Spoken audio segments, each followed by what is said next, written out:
श्रियकान्ताय कल्याणनिधये निधयेतिनाम् श्रीवेङ्कटनिवासाय श्रीनिवासाय मङ्गलम् लक्ष्मी सविभ्रमालोक सुभ्रूविभ्रमचक्षुषे चक्षुषे सर्वलोकानां वेङ्कटेशाय मङ्गलम्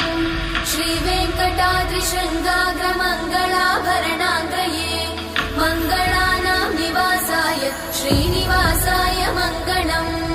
सर्वावयव सौन्दर्य सम्पदा सर्वचेतसां सदा सम्मोहनायास्तु वेङ्कटेशाय मङ्गलम् नित्याय निरवध्याय सत्यानन्दचिदात्मने सर्वान्तरात्मने श्रीमद् वेङ्कटेशाय मङ्गलम् स्वतः सर्वविदे सर्वशक्तये सर्वशेषिने सुलभाय सुशीलाय वेङ्कटेशाय मङ्गलम्।